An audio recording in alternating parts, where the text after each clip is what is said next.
Do Ontario's former premiers still stand by the policies they became known for? The Premier Files explores all of that and much more.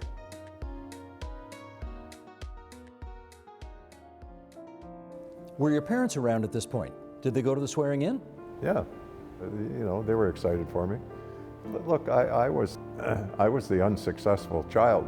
I was the one who wasn't going to achieve anything, it didn't look like, for a while.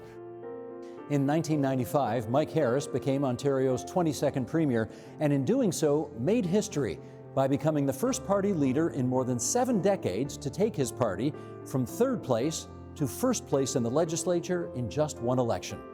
We spoke here at Queen's Park about his tumultuous time in public life, which included bringing Ontarians through what he called a common sense revolution.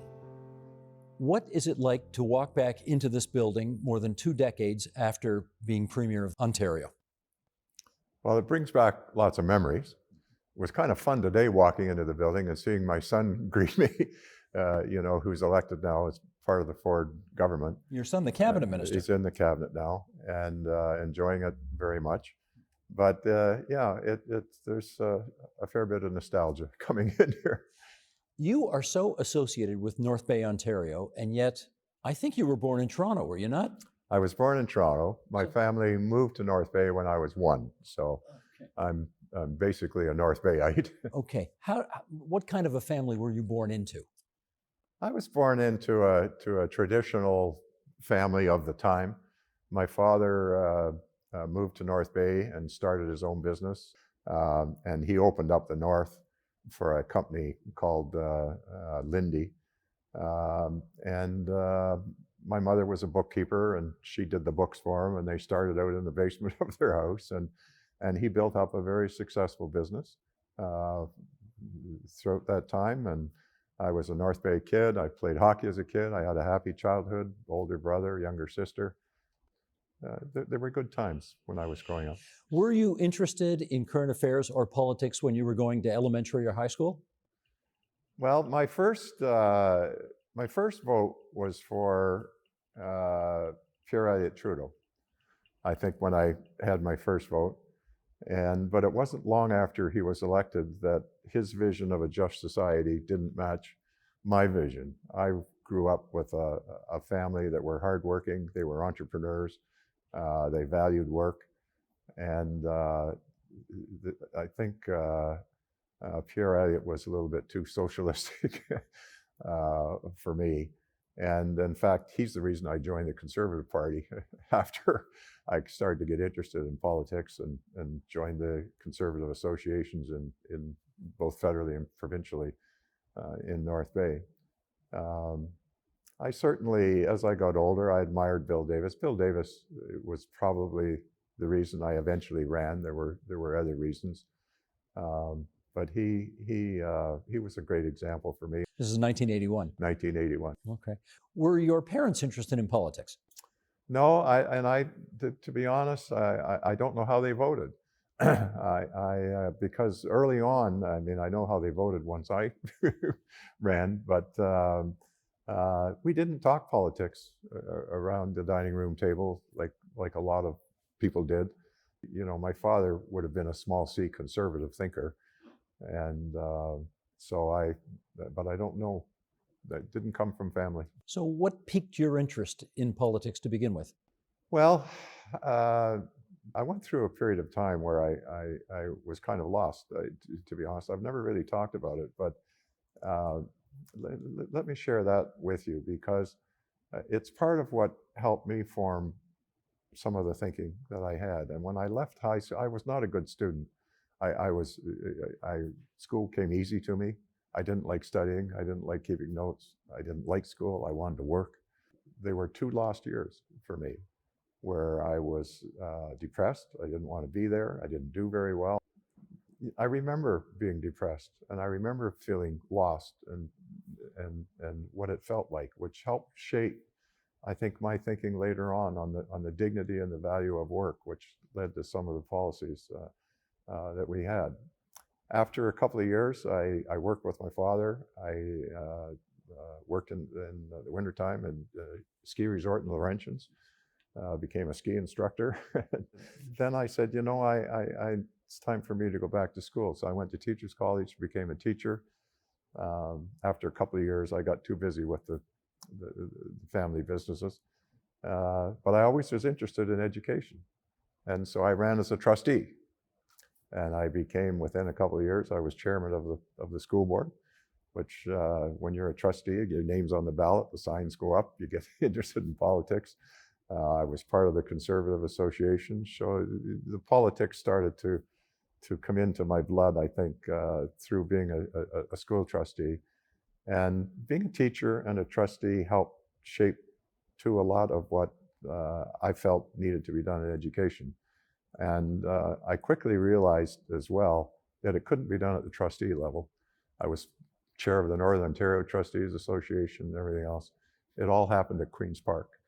And so some of the changes I made in education are as a result of what I learned from the teaching side, from the trustee side, from the governance side. Much of the education policy that you wanted to bring in when you were premier, the seeds of that may have been planted when you were a trustee or a teacher. Let's explore that a bit. What were you seeing in Nipissing all those years ago that you thought, I don't like this, and if I'm ever in a position to do something about it, I'm gonna? There had been a move to a lack of, in my view, of accountability, if you like, on behalf of the dollars that were being spent in education, the lack of meaningful testing. They did away with the grade 13 exams. Did you feel you could accomplish, though, when you were the chair of the school board, could you accomplish what you wanted to in that position? No, not really. When I was a trustee and chair of the school board, we negotiated salaries, but we were sort of, and we set tax rates. We felt we were responsible for curriculum. I'm not sure we entirely were. But the kind of, change that evolved over the period of time, we weren't equipped to deal with. I mean, I personally was the lead negotiator for the elementary panel, and one of the other trustees was the lead negotiator. We didn't have lawyers doing the negotiating. We were outgunned and outmanned, and by the time we realized that it was probably too late, and so the changes that happened throughout the central bargaining, basically, and the curriculum set by the province now. And of course, I changed a number of those things. Mm-hmm. Okay, so let's do the lead up to the 1981 election. How do you make the decision that you want to be a candidate for provincial parliament? Well, I was chairman of the school board. I was running the ski hill, and we had sold the summer resort, so my dad could finally retire, and I needed something to do in the summer. I was running a golf course. So many people said, you're a ski pro and you're a golf pro, and why do you want to do this? Alan Pope at the time was in Timmins, and they came after me to recruit me, and Alan would fly, Air Canada would go Toronto, North Bay, Timmins. They always stopped at North Bay on the way. And Alan stopped in 2 or 3 times to encourage me to run, and he said, look, you can keep doing what you're doing.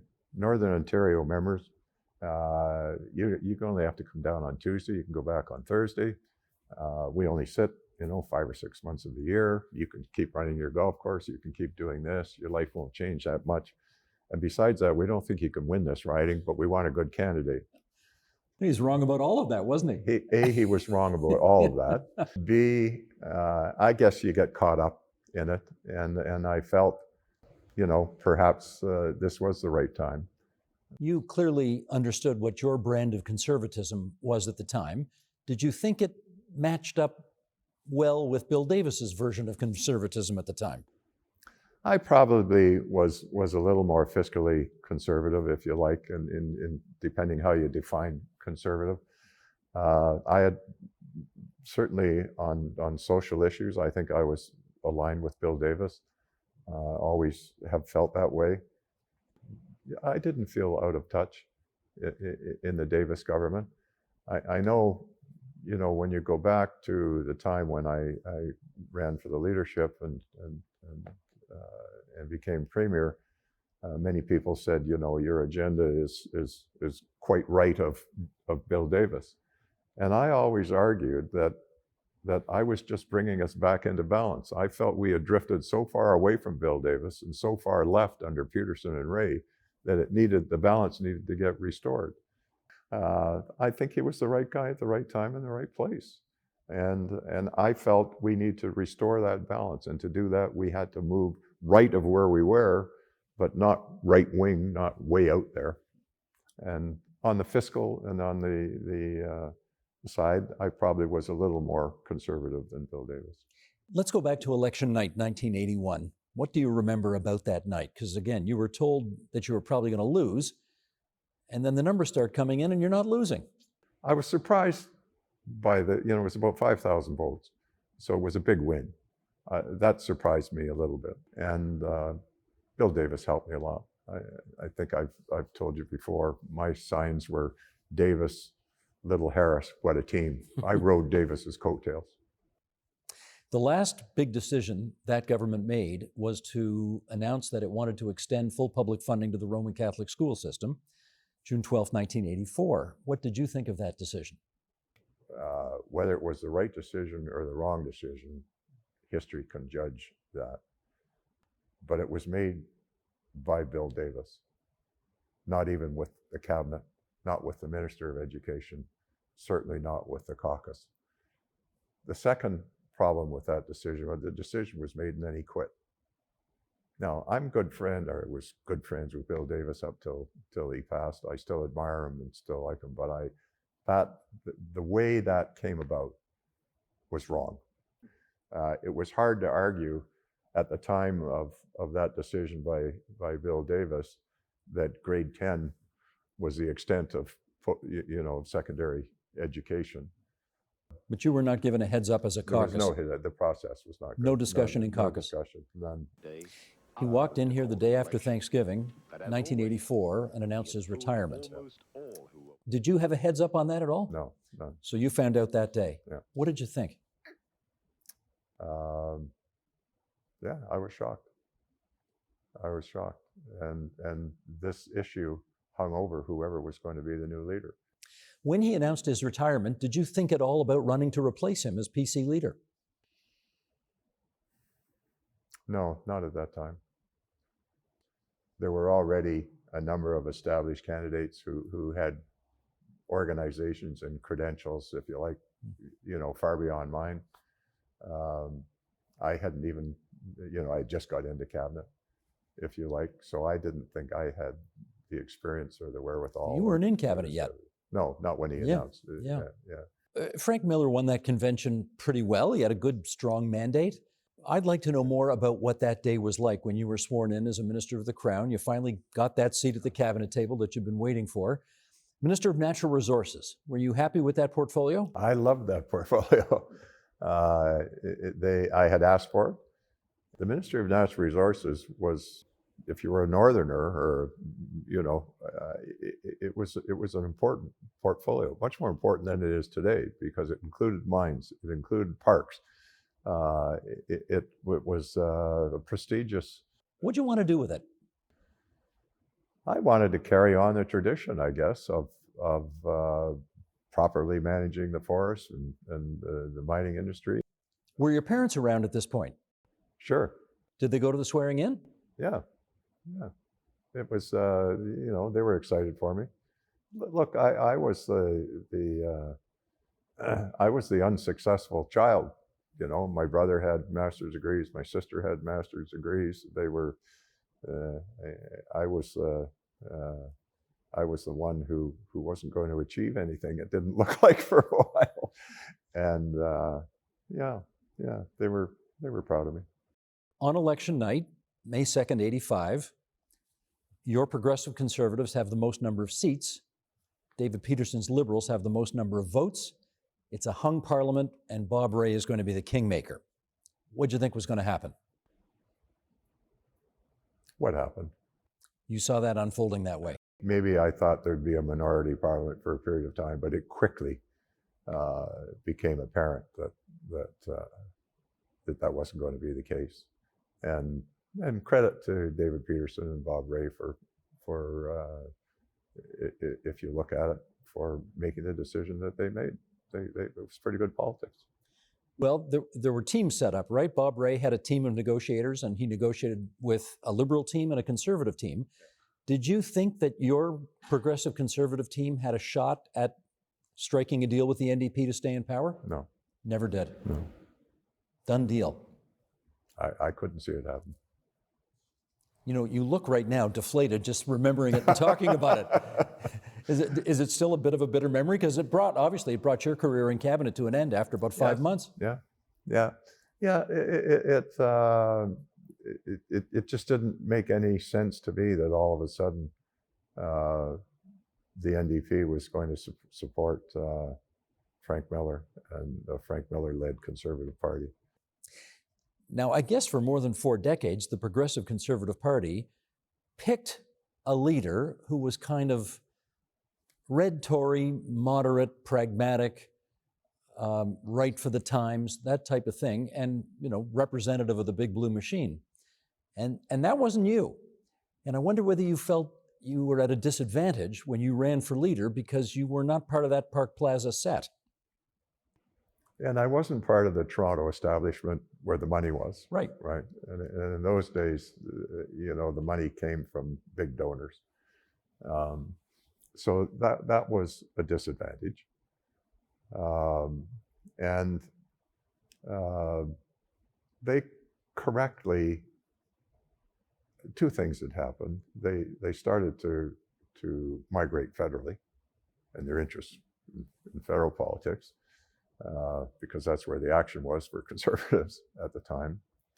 And also, I wasn't their featured choice because they learned they couldn't control me.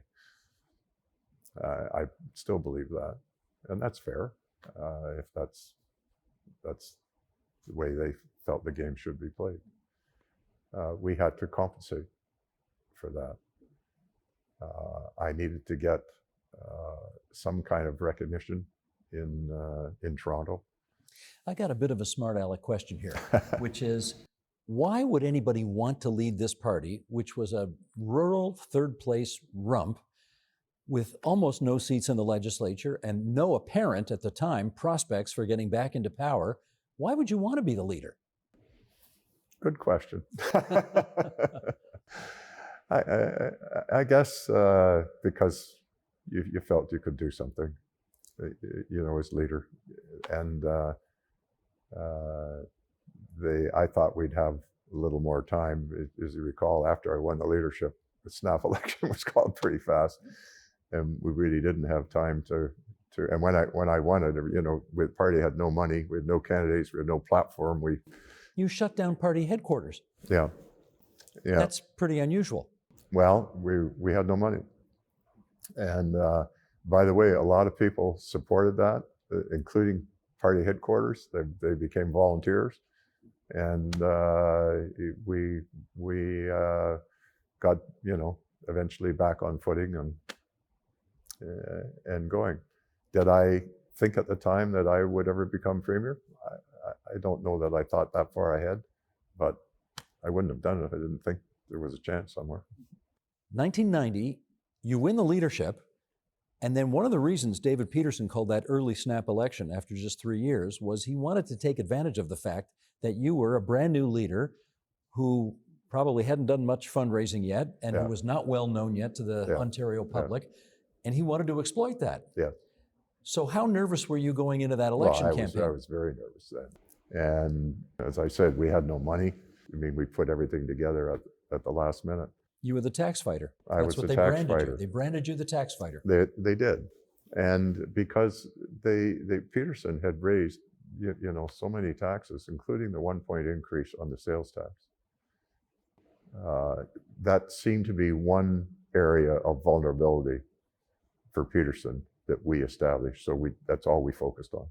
We didn't have much policy other than that, but that's what we focused on. So privately, you had no expectations of doing well in that election? Huh. We were trying to survive. and hoping we could do better. By the way, the tax fighter campaign was very successful. It brought David Peterson down, quite frankly. And they, about 10 days or 7 days before the vote, they announced that they would roll the sales tax back from 8 to 7. Yes. And it was at that point that we understood they were going down on the tax issue.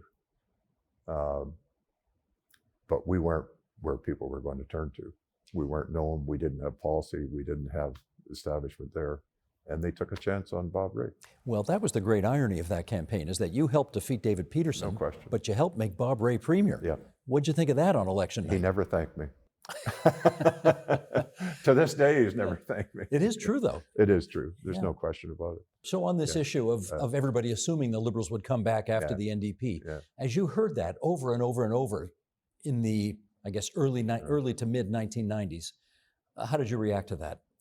Well, I, to be honest, I thought that was possible. So we had to have a strategy, and at least because Rae had a majority, you know, we knew we had some time. We had to have a strategy that would shake that up. Okay, but nobody had come from third place to first place in more than 70 years. Yeah. And people were still, I'm sorry to tell you this, but you remember, people were still making jokes around this place about you as being a former golf pro and the guy will never be premier. Yeah. And even into the election campaign of 1995, you're 25 points behind the Liberals. Yeah. Did you really think you had a shot at winning in 95? We thought we had a shot, but there wasn't certainty. I was prepared that we might lose. I think if you look back in hindsight, the Liberal campaign was not a good campaign. And as these issues that we had identified, was welfare reform, taxation, as these issues that had kept bubbling up and we had polled on and everything else, we knew we were on 60-70% of the public ground on them. And because they were looking for major change, we also knew that if we were stark about it and blunt about it, that it would, you know, you'd have a chance to break through the noise. That was part of the strategy. We were all part of that, including me. Many old established conservatives said, you know, Mike, you got to tone it down a little bit. Well, we had to break through the noise. The establishment it was going to be the Liberal. We should mention we're here at Queen's Park, obviously, and they're calling for a vote. So that's why we're hearing the bells ring in the background. You've heard those a few times. I've heard them. It reminds me of the days, for sure. I want to take you back to 1994. You know the election is going to be at some point in the next 6 to 12 months. Your party decides it wants to come out with a manifesto. In Ontario, real change has a name: Mike Harris. Mike Harris will eliminate unfair hiring quotas to guarantee equal opportunity for all. Only Harris has a serious plan that'll cut income taxes to create good jobs. And only Harris will require able-bodied welfare recipients to work for their benefits. I will cut taxes to create good jobs in Ontario. Do you have any recollection how the phrase common sense revolution came to be? It came about as a collective. It was a group of people wargaming and talking about it. And common sense was the first part. And I think as they looked at what the common sense agenda was, they said, this is quite revolutionary. And I think they put the two together. So I think it's a collective amongst the campaign team. It's unusual for an opposition party, particularly a third place party, to put out so detailed a proposal so long in advance of an election campaign. Why did you do that? Well, we didn't know it was going to be a year. Let's face it, Rae, you know, you can go 5 years, and Rae hung on just as long as he could. But we knew it was in advance, and it was pretty thorough and pretty comprehensive. And we knew we had some time to test, if you like, the messaging and the reaction to it and whatnot. So we went on a little tour, as you probably recall, the Common Sense Revolution tour, pre-election tour. Just so people understand how this kind of process works, do you have to sign off on every paragraph of that Common Sense Revolution? I did. You did. So there's nothing in there that you sort of said, well, I'll take this one for the team even though I don't really agree with it. No, I had to sign off on it, yeah. And you agreed with every part of it? Well, I agreed that this is what we should do. I mean, maybe there's something in there I wasn't as enthusiastic about as others, but I mean, like Tom Long or Leslie Noble don't take you aside and say, look, we know you're not thrilled with this, but this is polling great and you should put that in there. No, I had to be, and they were very good too. They knew I had to be comfortable with what was in there. And a key part of that was important because you raise an important issue. When you're actually in the campaign, if you don't believe in what you're talking about, it shows. It shows on TV, it comes through. So you better be comfortable with the platform. Can you give us a greater sense about how all of what made it into the platform, how it all came together? Because no doubt you were considering hundreds of ideas and you couldn't put them all in. What made the cut? Well, we had consulted Ontarians. We had 4 or 5 years, not 5 years, it turned out in opposition, 4 years developing this plan. We had lots of consultations, we had lots, and a lot of it was kind of personal reflections. I mean, I do town halls and basement things, and welfare reform came up in every one of these meetings because somebody, knew somebody that was on welfare and had a newer car than they had, and they were working away in this plant or this factory or whatnot. So, I mean, that was one of the themes for sure that I sensed traveling around the province during that period of time. Take us to election night. Where were you? Who'd you watch the returns with? What'd you think? Well, I had the senior campaign team with me. We were in North Bay, so maybe to the chagrin of some, we forced all the media to come to North Bay for our campaign evening. So we were in our house and watching the results. So I had the senior people from the campaign there with me, with the acceptance speech in one pocket and the consolation prize in another, concession speech in another pocket. So you didn't know you were going to win? I thought we were going to win. I think we were pretty sure by that time, but you know what? You're always nervous. You always want to be prepared. So we were. And it was a wonderful evening for us. Every new government has to decide off the top whether they want to floor it or sort of go steady as she goes and try to keep things sort of from getting too controversial. Which did you decide to do? Well, we floored it. We also knew we were asking for major change. We felt the government was completely on the wrong track on spending, on deficit, on taxation, and that we had to move quickly. So we were ready, and we did move quickly right from day one. Why were you not concerned that by moving too quickly, you would reduce the length of your honeymoon? Well, you know what, you call it a 4-year term, 5, I guess, up to 5 years at the time. But if you don't get started right away, not very many governments want to bring in major change in year 3 or 4 as you're getting closer to an election. And we felt it would take time. And we're running this big deficit. We're paying interest on the debt. We figured the sooner you get on with this, the sooner we get jobs coming, the sooner we get the recovery that you need, the sooner we reduce the interest payments. So it was, we were ready to go. Well, let's go through some of the things, because one of the big signature items was a 30% income tax cut for the provincial portion of people's income tax. When you got in and actually got a chance to look at the books and saw the reality of what you were trying to do, did it still make perfect sense to you to do it? It did, because we believed in that it would putting more money into people's pockets and how they spent it would create more jobs than not doing it. And we also knew that the government was too top-heavy. Along with the 30% tax cut, however, you did bring in what you called a fair share health levy, Yes. which was a new, can I call it a tax? It was a new tax It was. on higher income people to Yeah. help pay for health care. Yeah. Now, how is that consistent? It's not. It's more practical. It's more, to me, it's more common sense, if you like, side of it.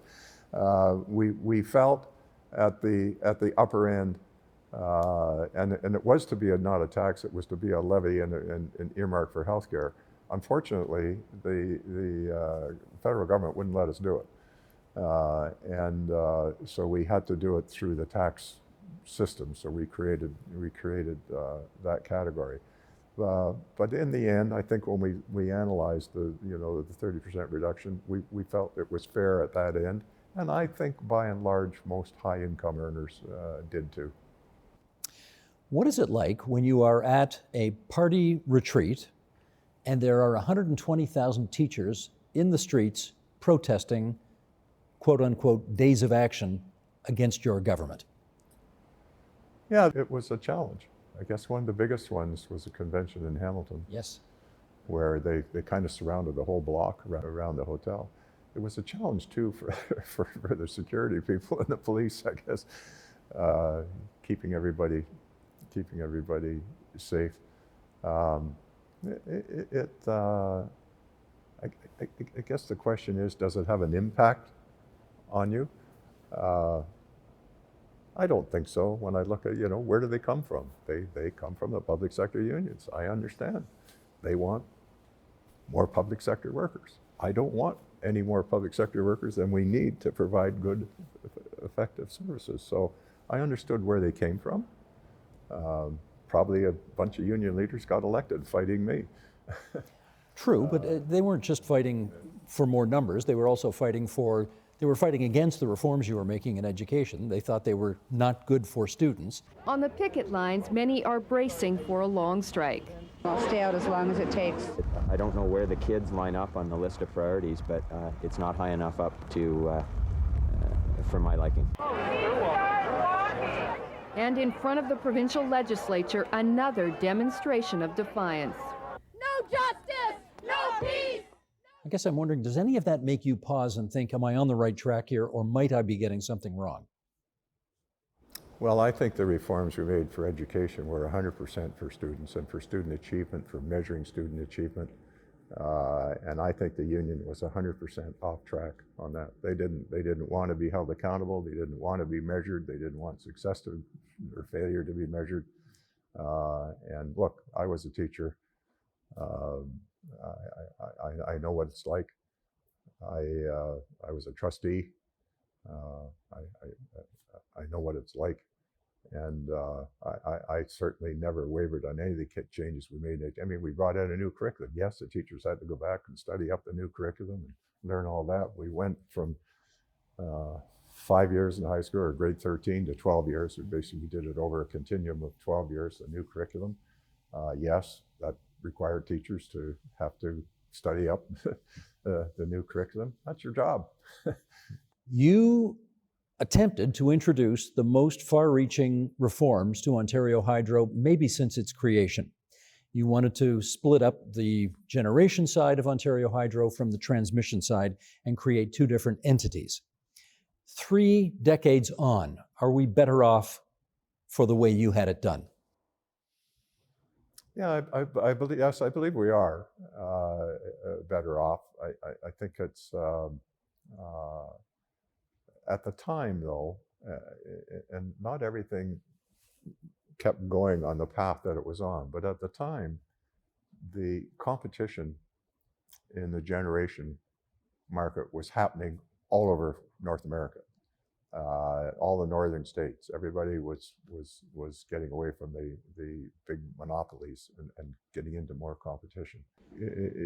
We separated out the generation from the wires business or the transmission, which I think was absolutely the right thing to do, and also set the climate, if you like, that if you wanted to privatize the Hydro One, which was the transmission business, you could, and you could also privatize the generation, which never happened. But if you look at Bruce Nuclear, where they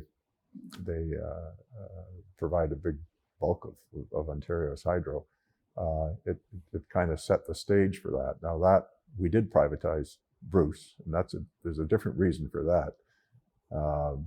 The chairman of Ontario Hydro came to me and said, we do not have enough nuclear expertise to refurbish, keep Darlington going, refurbish the Bruce, refurbish Pickering? Pickering. We don't have enough expertise. He said, we're going around the globe. We're looking at people with nuclear submarine experience. We're doing everything. And we've got a problem. And Bruce was slated to close. And he said, we can't refurbish it. And that's when we made the decision, and we had an opportunity for British Energy to come in with their expertise and take over the Bruce nuclear plant. I never dreamed when we were campaigning in '95 that I would sell a nuclear plant to a foreign entity. I don't think we might not have won the election had I campaigned on that, but it was absolutely the right thing to do at that time. Let's talk hospitals. You set up this Ontario Health Restructuring Commission, which had a job of looking at all of the hospitals in the province and deciding which ones needed to be shut down, renovated, merged, whatever. Huge firestorm, you may recall. Yes. 30 years on. Good decision, bad decision? Well, absolutely, it turned out to be a pretty good decision. Every community, North Bay, good example, and the Catholic Church was particularly involved in hospitals. So a lot of that you had in Ontario, you'd have like the city of North Bay, 50,000 people, you'd have a Catholic hospital and a civic hospital. And waste of resources? Yeah, it wasn't in the beginning, but it did at the end. So now you want to get, was an MRI was the big thing to get an MRI. Well, you didn't need 2 MRIs in North Bay, you needed 1. And so the same with all the new technologies and whatnot. They started, the Civic and St. Joseph's Hospital, to coordinate things together. Some would look after obstetrics, some would, but the other hospital wouldn't. And they started doing this. And they had an enlightened board of both hospitals, and they began that. And I can tell you that I was a backbench MPP. Dennis Timbrell was the Minister of Health. Bill Davis was the Premier. And we had a proposal which was announced by Dennis Timbrell to have 1 hospital instead of the 2. And we were going to combine the mental hospital, if you like. At the same time, all 3 would come into 1. This was in 1984. It was announced. The Liberals canceled that hospital. Nothing ever happened until I took over and realized the same thing was happening all over Ontario. And they had closed, I can't remember the number, 10,000 beds, 20,000 beds, equivalent of probably 30 or 40 hospitals, but no hospitals closed. So it was becoming very inefficient. We had far too many beds because you didn't need the same. So something had to be done. And we set up the Health Services Restructuring Commission. We gave them the authority. They said, be transparent, go listen, go do, make the recommendations. And it took courage to see it through. But I think anybody will say that it was the right thing to do today. Okay. One of the other big things that happened early in your first term, we've got to talk about right now, and this is a tough one. Ipperwash. Protest in a provincial park over issues about who owns the land, who has responsibility for the land. And during one of the confrontations with the Ontario Provincial Police, Dudley George, an Indigenous protester, is killed. Just a few questions on this. Is it fair to say that because this happened so early in your first term as Premier, you didn't have enough experience to be able to bring to this crisis? Well, I didn't have a lot of experience, but this was early days of this situation. It wasn't a crisis until Judge George was killed. After that, whatever happened, happened. But the protest was not over the land. The protest was over the lands that the federal government took away from the band in the Second World War and did not give back. Never decontaminated because it was used as an artillery range and whatnot.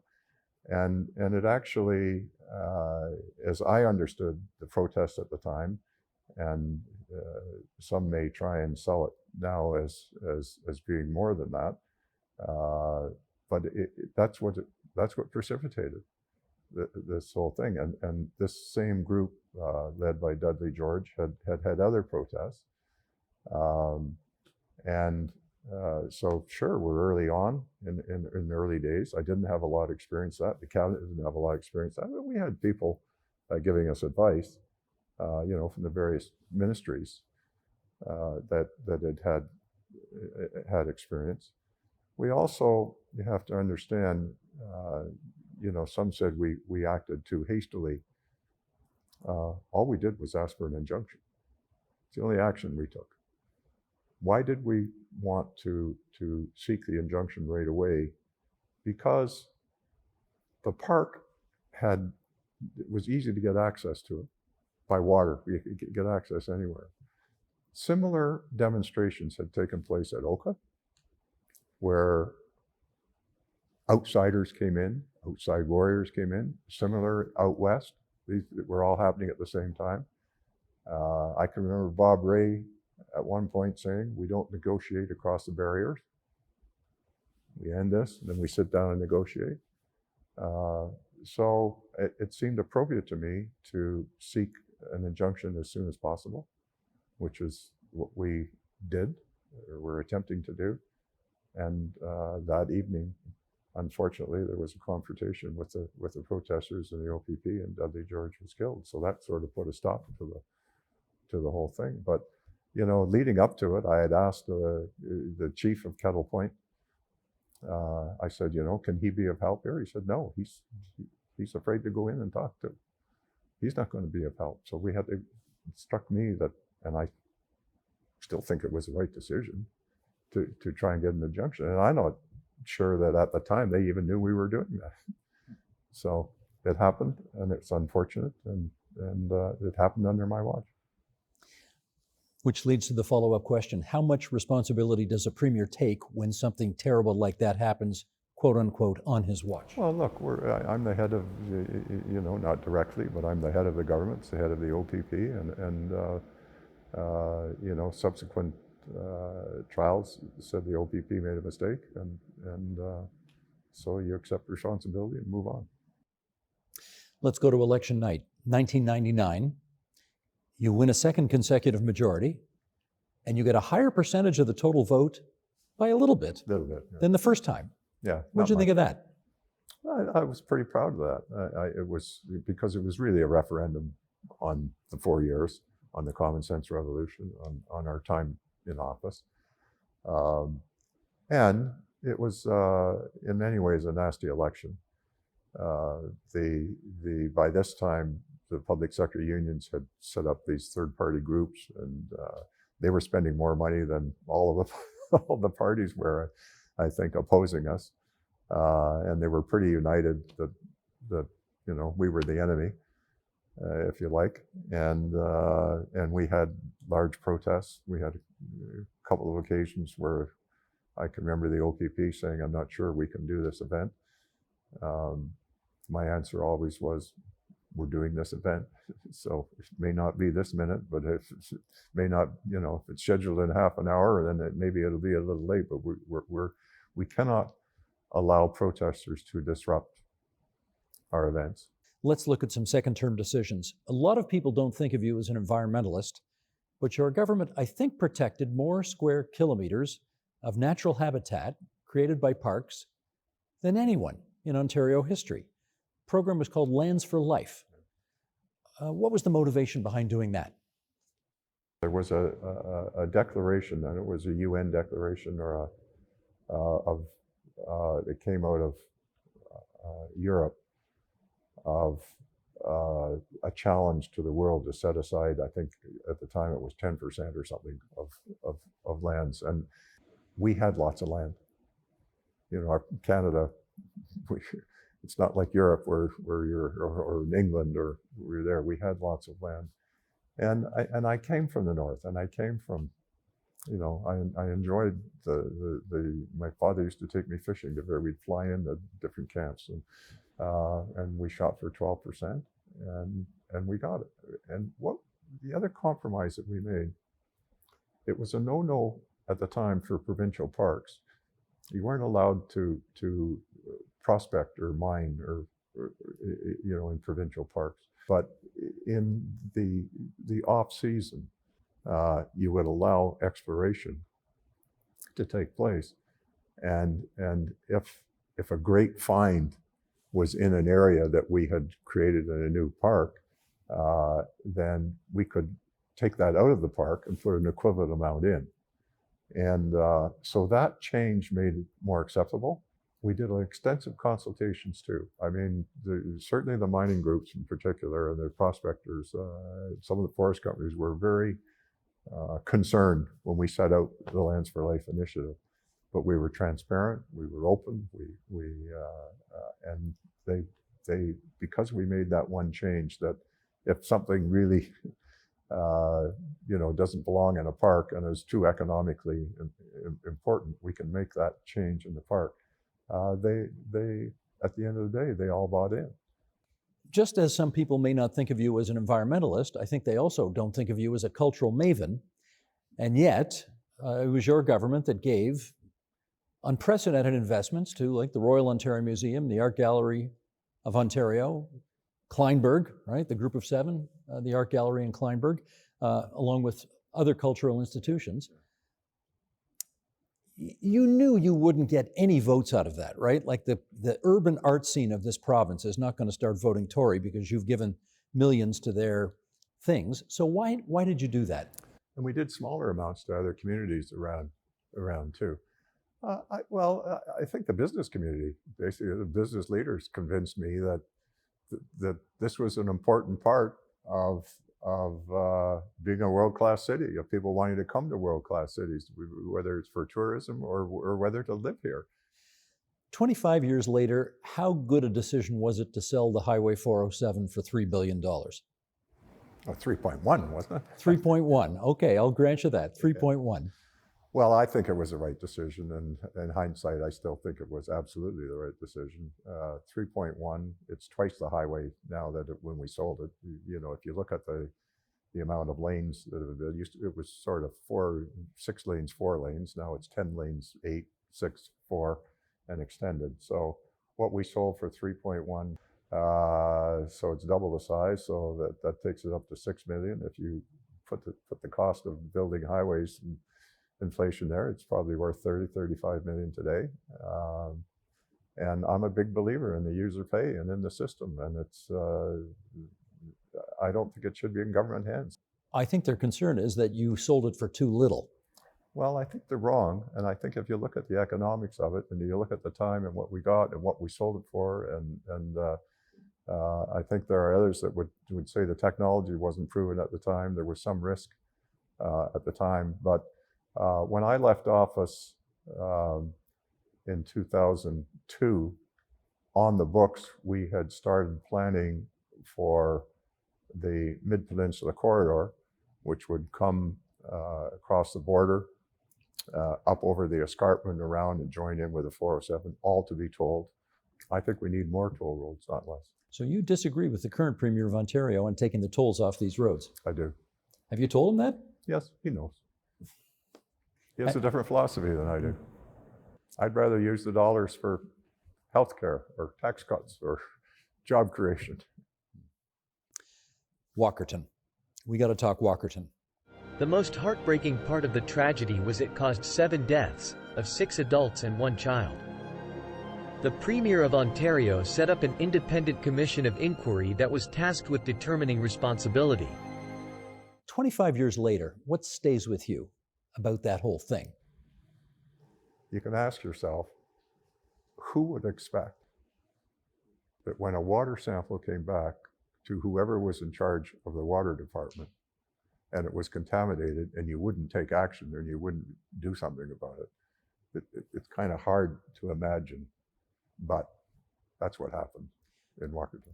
When Walkerton was happening in real time, did you at that time think, I wonder if my government's policies have contributed to this?